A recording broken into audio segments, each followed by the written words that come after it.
And we're live. Ladies and gentlemen, welcome to Extreme Talk. It is the 25th of April. The year is 2020. Surreal, extraordinary times during this year. Someone suggested it kind of feels like a bit like an episode of the series Black Mirror. So we decided, okay, let's do this. Let's get this, Facebook live stream going on the Beheaded Facebook page. I'd like to say thanks everybody for joining us. I hope we can keep you good company for the next hour or so. Maybe a little bit longer, maybe a little bit less. It's the first time doing this. I'm not a professional podcaster. I'm a singer. So bear with me while I'm sort of learning the ropes on the job, if you will. So Extreme Talk, we're going to sort of divide this live stream in four parts.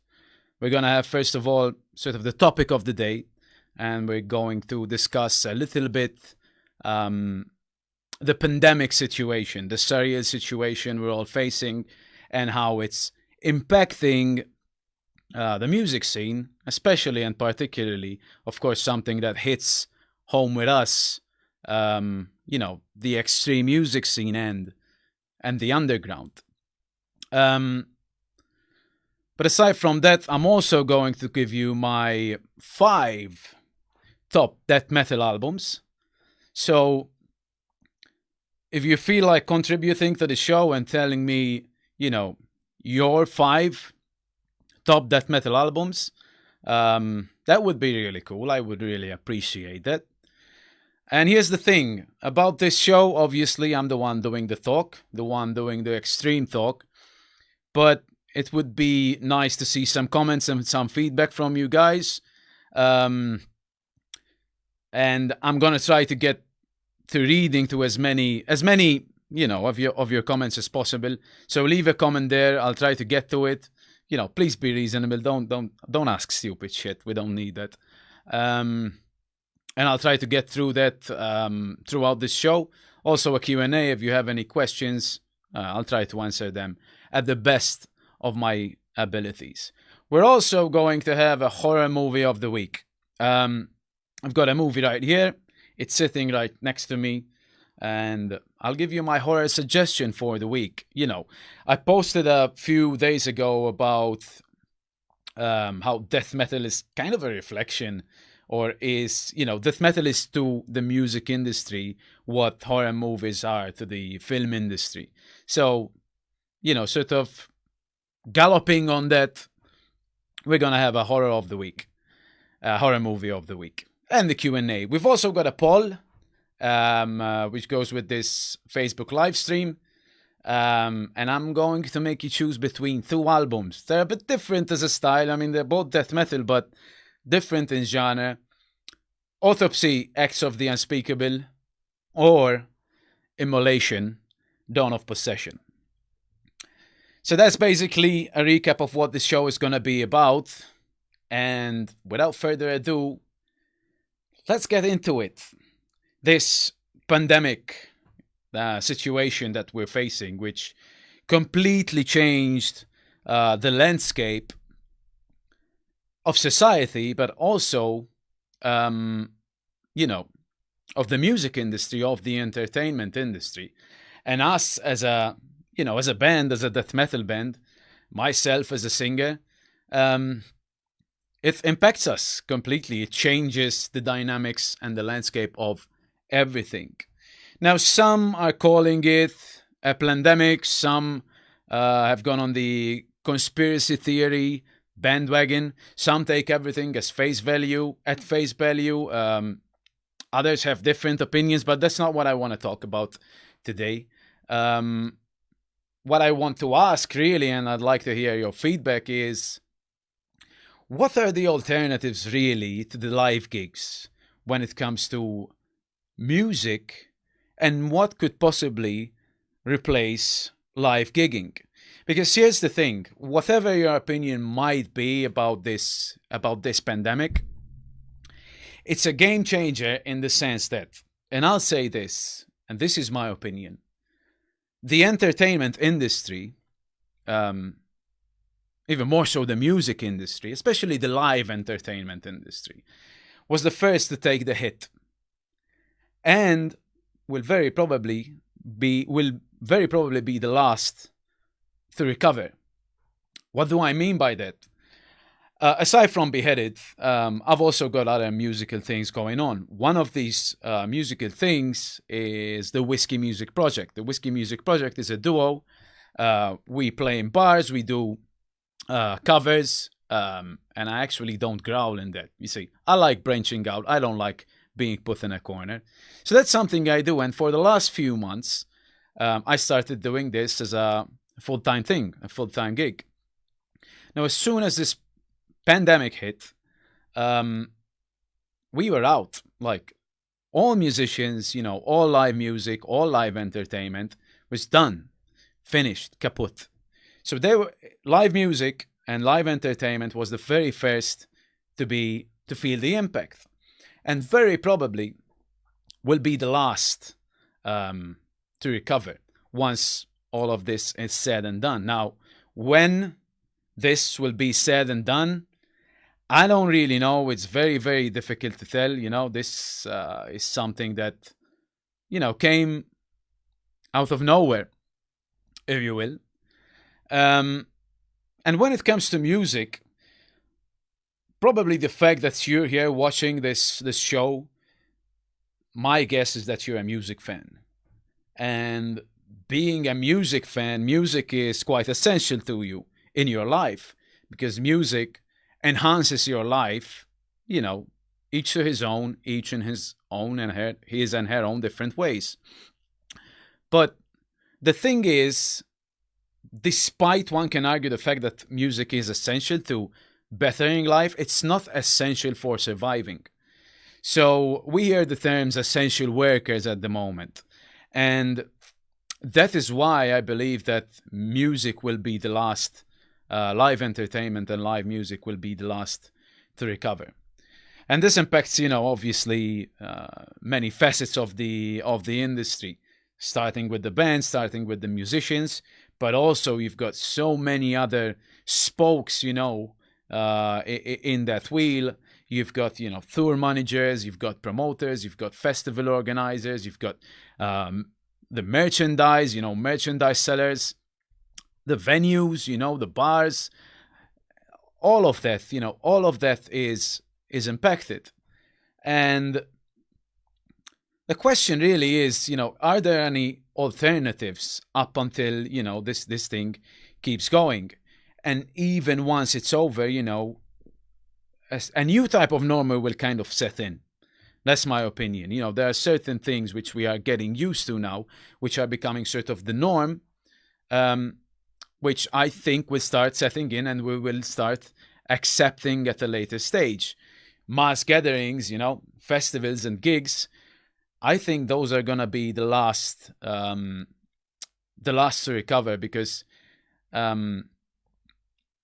that's something we're going to take some time. Society is going to take some time until, we get back to the way things were before. Also mentioning touring, flights, movement from country to country. The hit is just enormous. So up until that thing settles in, and things get back to normal, who knows? Is there really a way to sort of work around this? One thing that, at least some are looking into or thinking about or considering are live streams. The possibility of having live streams of shows, like entire shows, bands playing, for example, or musicians playing without the crowd, and the crowd actually being, the online crowd, the viewers online.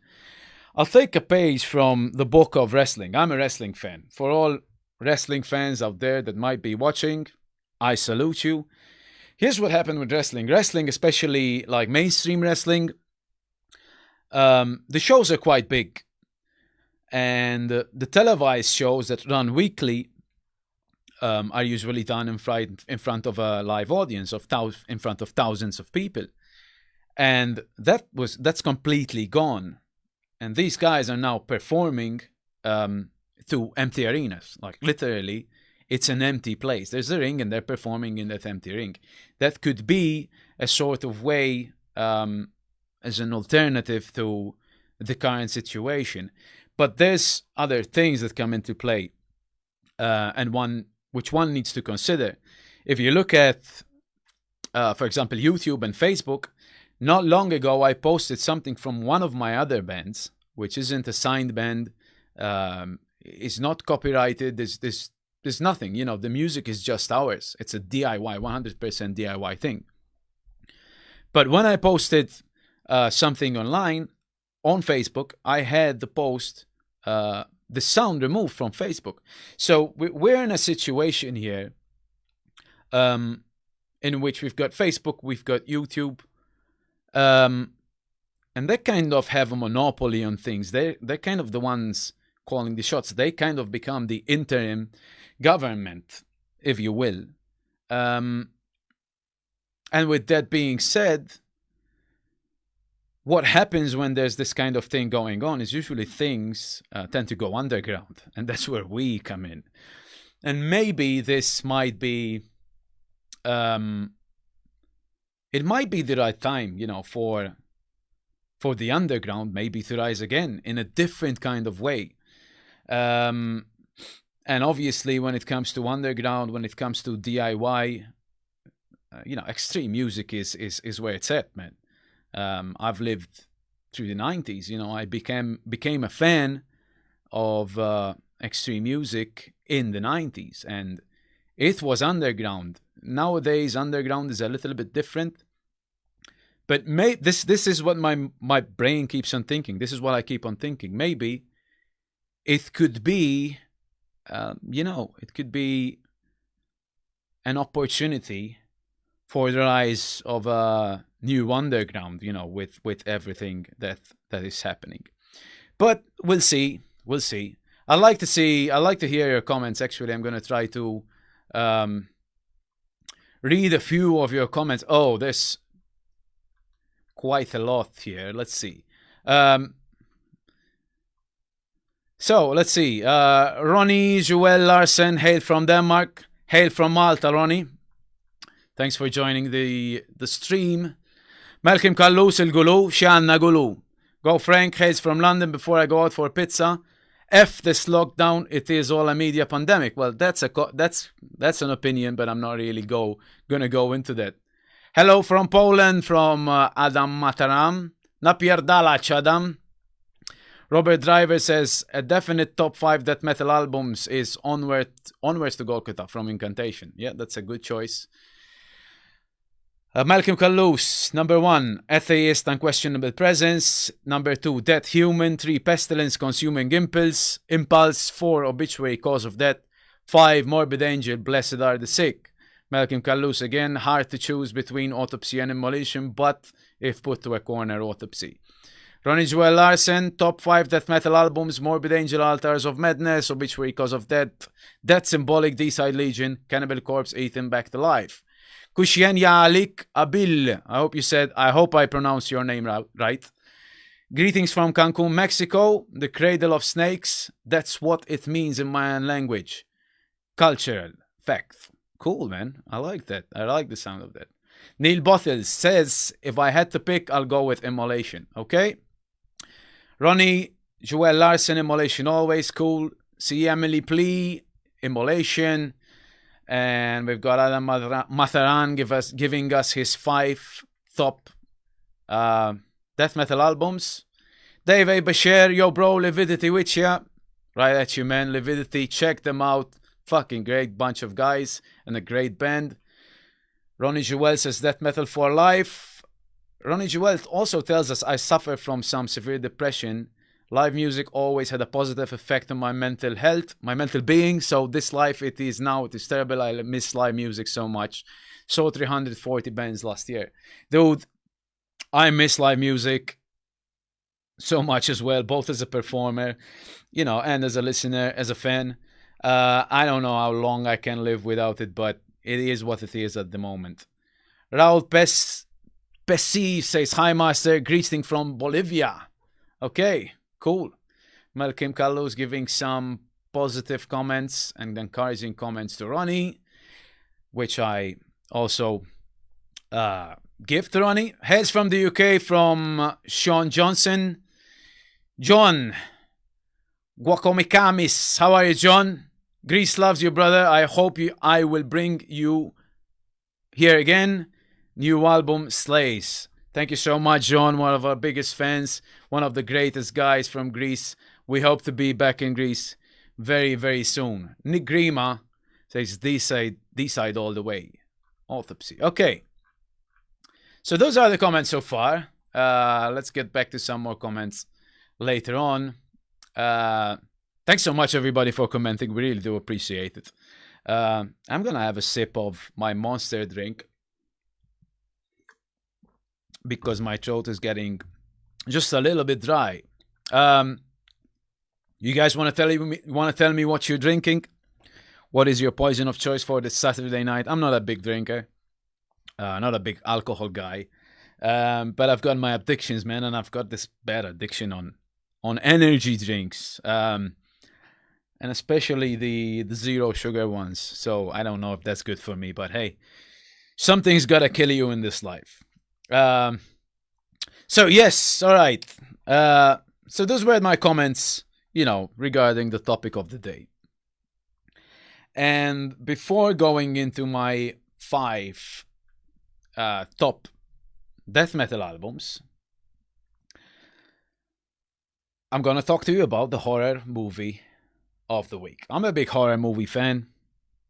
I'm a man now.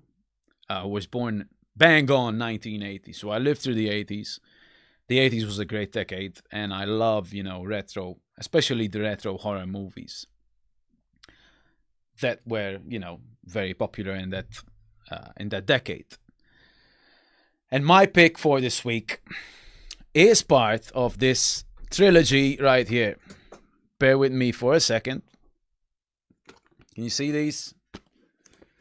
For the kids out there, these are VHS tapes. It's kind of strange to think that there's a possibility that some of you watching this live stream never actually owned or watched anything on VHS. But I do some VHS collecting, not so much as I used to these days. But the movie I have for you today is part of the trilogy of the Dead. And I'm going with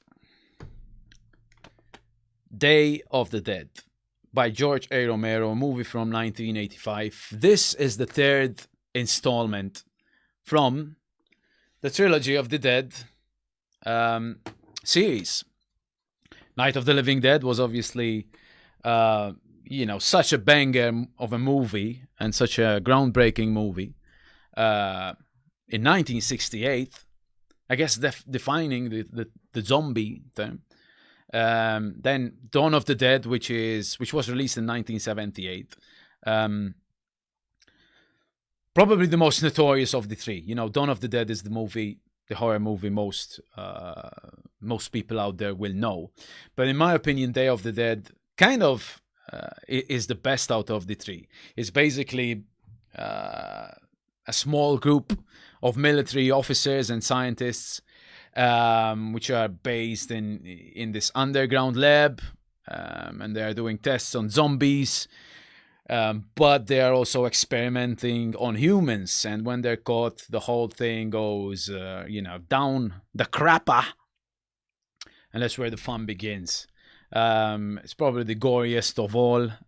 Day of the Dead. That's my pick for horror movie of the week. There's also, by the way, 2005 Land of the Dead, 2007 Diary of the Dead, and 2009 Survival. of the Dead. So if you're into horror movies, it's something you can check out. The suggestion for horror movie of the week on Extreme Talk. Once again, ladies and gentlemen, people of the worldwide interwebs, thanks so much for joining me today. I hope we can alleviate a little bit of this lockdown thing that's going on. The self-isolation, self-distancing, social distancing. I've been hearing so many buzzwords, I'm kind of getting all mixed up. So let's check some more comments from this live stream. Let me pull this up. All right. Let's see where we left off. Yes, Nick Grimo was the last comment. Oli Terilla, metal salutes from Finland. Salutes to you, my friend, introduced to Maltese metal by my Maltese girlfriend. There are so many hidden gems there. Hashtag Dlam Tadayem. Okay, by hidden gems, I assume you're referring to the metal bands, not the Maltese women, which I guess there are hidden gems as well. You could say that. But thanks for your comment, Ollie. Robert Ajus, by the way, is the guitar player which played also on Never to Dawn. So we call him Go Away. So salutes to you, Robert. Good to know you. Check him out. You know, he's got his Facebook page. Great guitar player. He's posting a lot of videos of him playing.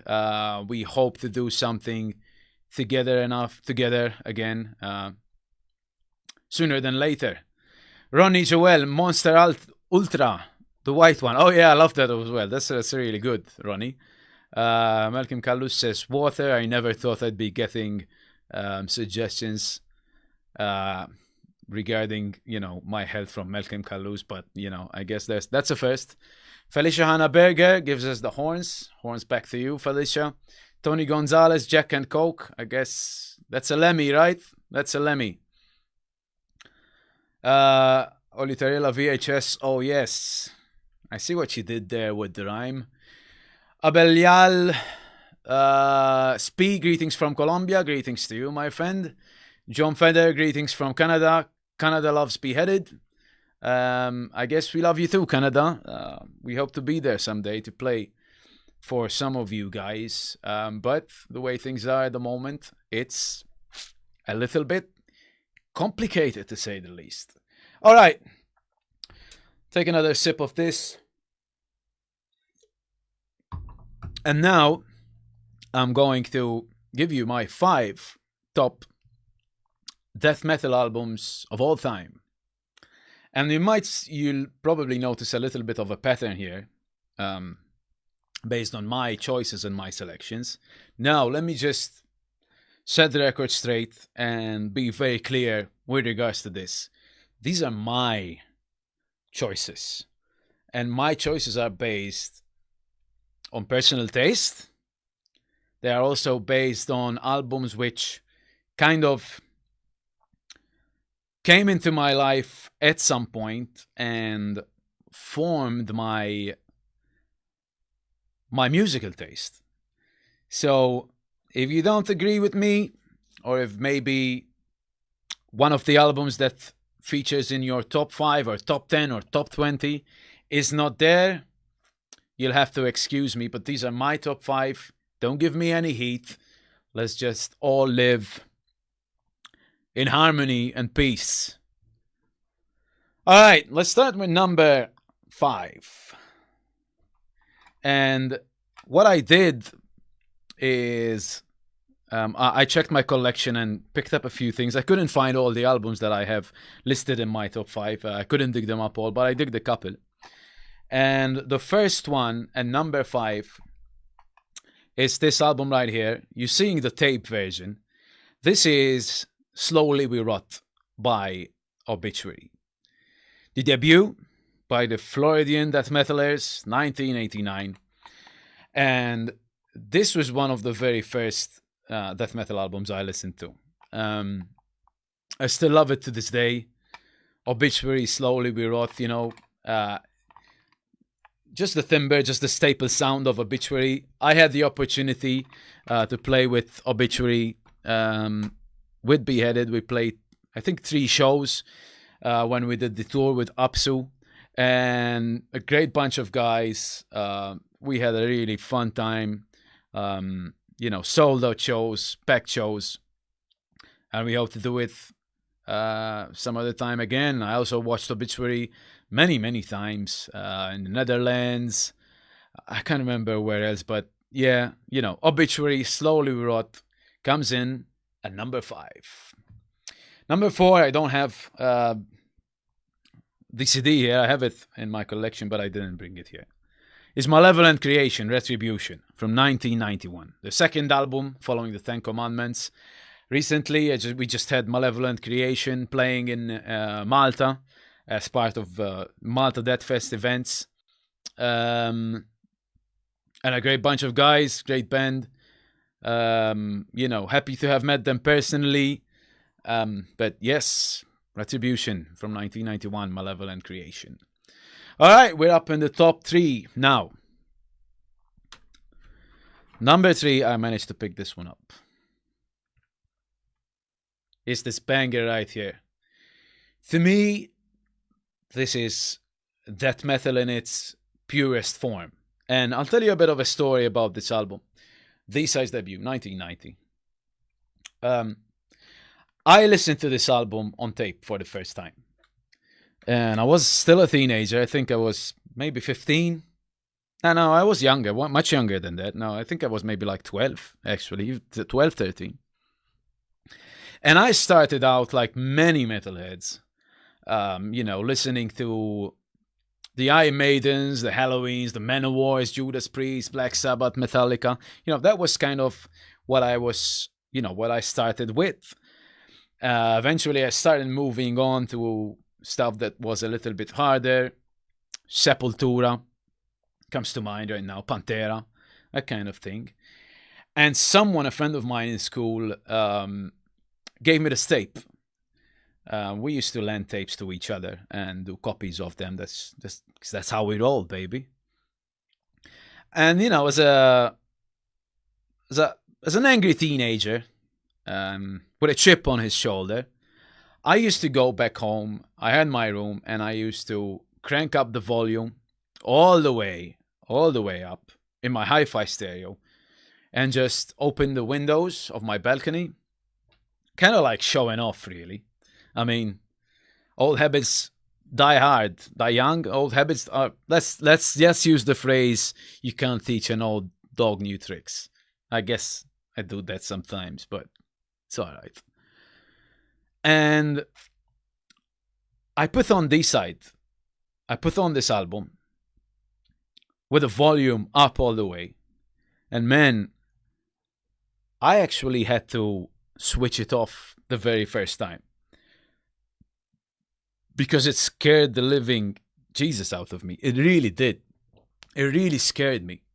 And I'll never forget that sensation and what I felt at that very time. Because to me, that was the essence of death metal. It's like, again, going back to the horror movie thing. It's an extreme thing. You want to push yourself to the limit. And sort of when you find yourself on that edge, that's where you kind of feel that fear. So that's why this album right here stays with me, and it's in my top 5, coming in at number 3. Number 2, 1993, a little band called Morbid Angel released Covenant. Now, some might not agree that this is the best Morbid Angel album. I guess some do. But this is my pick as my selection of top 5 death metal albums, coming in at number 2. Morbid Angel, Covenant. I feel it's a balanced album. I like the production on it. Good songwriting. There's a level of maturity in this album. And that is my choice. Morbid Angel, Covenant, number 2. And number 1. But before I tell you number 1, let's read some comments. Some more comments, ladies and gentlemen. Let's see. Let's load this thing up. All right. Let's see where we left off. Yes. Oli Teirilla. I hope I'm pronouncing those names right or close to right. If not, please forgive me. Schoptenhauf. Yes, sir. Jimmy De Filippi, great album. Yeah. Andres Sanchez, si excelente album. Nigrima, D-side. Yes, my friend. Oli Teirilla, Lunatic of God's Creation is my favorite, all-time favorite D-side track. All right. So, it's time for the big reveal, ladies and gentlemen.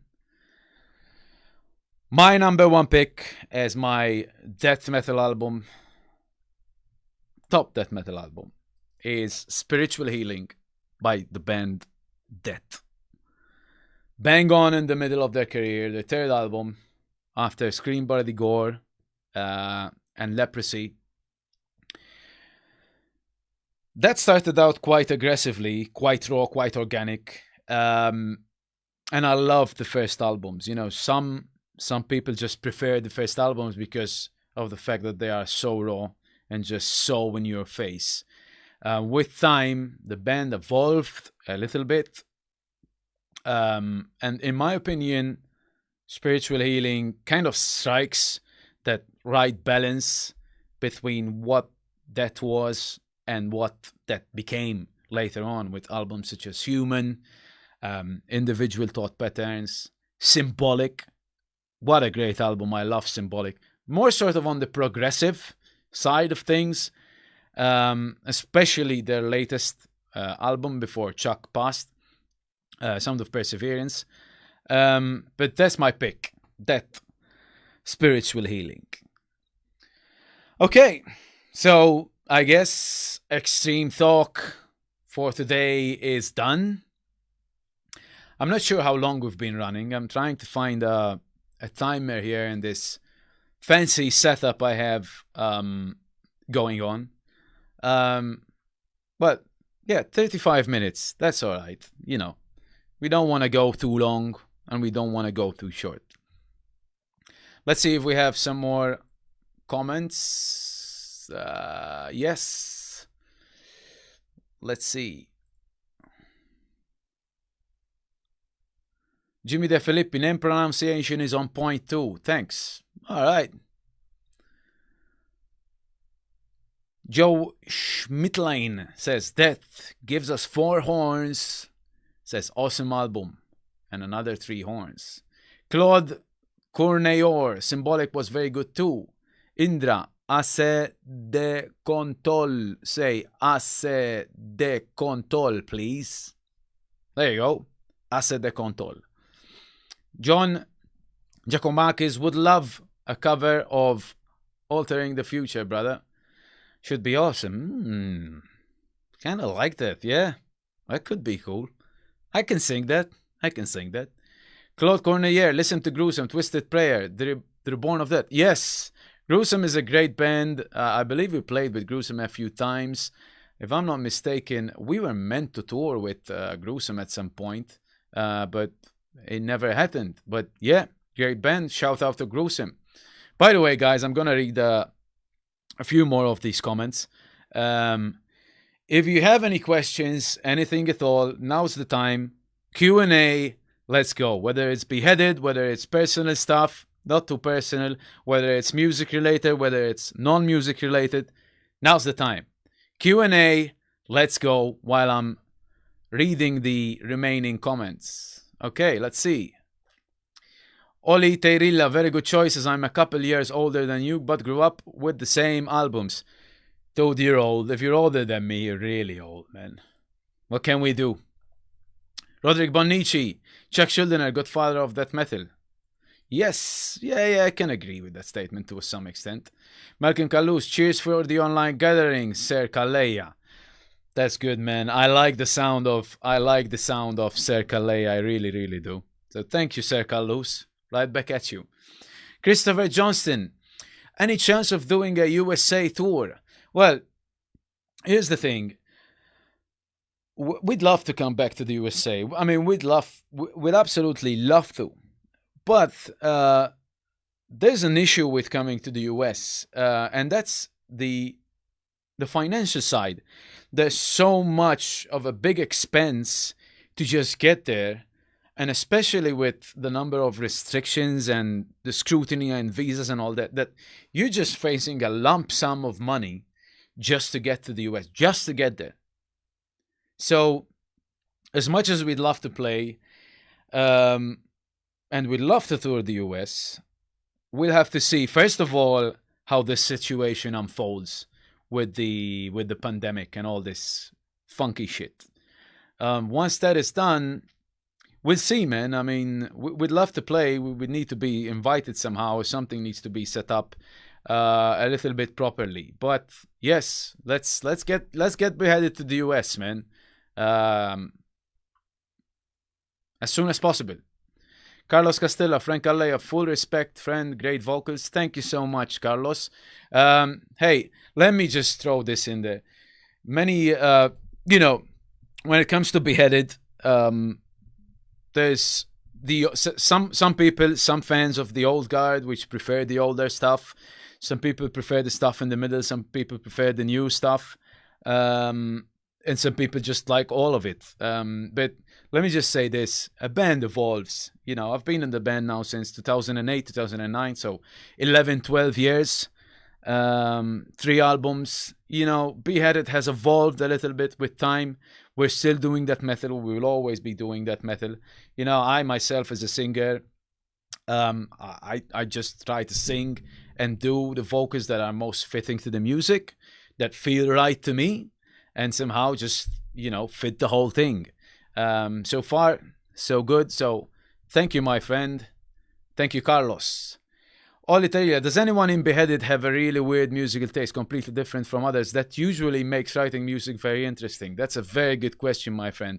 And I'll tell you what, the person who most of all has very, very different tastes in the band probably would be yours truly, myself. I listen to so many different things, and I play and I sing so many different things, and I'll tell you why. I refuse, as a singer, as an artist, as a performer, call me what you will, the titles don't really matter. For me, extra music is a form of liberation. It's something that gives me complete freedom. And the fact that I sing in a death metal band or I sing in a metal band doesn't corner me or doesn't put some shackles onto my body, in a sense by which I cannot do other music, or I'm not allowed to do other music. I sing, like I said, well, before this pandemic hit, I was doing full-time with the Whiskey Music Project, which is an acoustic live duo doing covers.